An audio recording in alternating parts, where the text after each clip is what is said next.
As China enacts a compulsory 14-day quarantine for arrivals from countries with severe coronavirus outbreaks, the Thai government has officially listed nationals from countries that it sees to be of high risk. Those are South Korea, China, Macau, Hong Kong, Italy and Iran. No compulsory quarantine has been ordered yet for arrivals in Thailand, and further announcements are expected perhaps today. Official news releases published by the government have not mentioned self-quarantine either.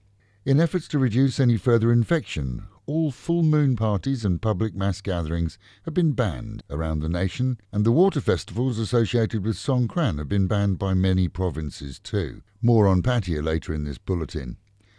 4 new patients have been diagnosed with COVID-19 this week, including for the first time 2 in our own province. Both non-Thais and both recently arrived from foreign shores, Italy and the Middle East. They'd reported themselves to hospitals and were removed to quarantine centres in Chonburi City. That brings Thailand's count to just 47 cases, of which 31 have recovered and been repatriated to their own countries.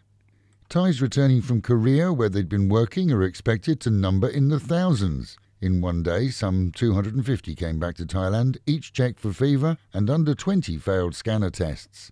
Those were moved to quarantine facilities.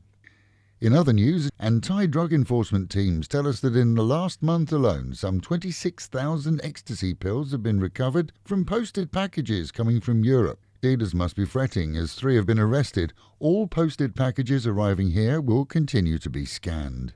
Meanwhile, at home and in Pattaya, the city's mayor, Mr. Kun Plom, has had a tough week working with those on both sides of the fence regarding the city's Songkran festival. Disease issues aside, there's a water shortage nationwide. But with opinions split, he's the man who has to make the decision, and it's expected to be made today. On one side of the fence, he faces local business owners and hoteliers who want to see the financially rewarding week of water fun continue. On the other side, those who see it as a dangerous gathering of tens of thousands of people in a wet environment when COVID-19 is a global issue. It only needs one reveller to be sick for him or her to pass the illness on, and with the mayor's brother, currently the mayor of Ban Sen, setting a local precedent by banning the festival there, it's expected that our mayor will make a similar decision for Pattaya.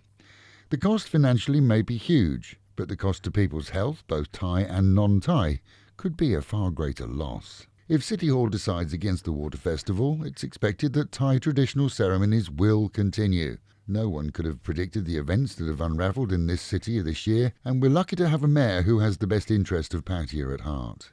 Visitors to Jom Tien can enjoy a stroll along a brand new pontoon jetty that reaches 50 metres out into the ocean. The floating jetty wasn't cheap, but is expected to draw crowds, and certainly worth a visit this weekend if you're in that area. Roadworks this morning on Soi Chai Pruk 2 continue, but with many segments unlit in any way.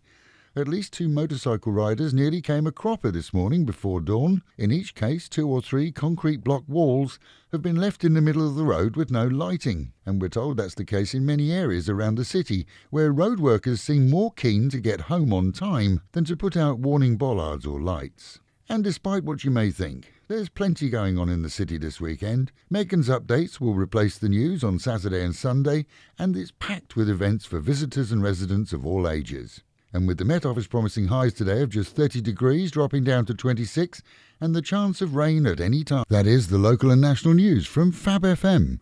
For videos and, of course, to keep up with fabulous Pattaya, visit alwayspattaya.com.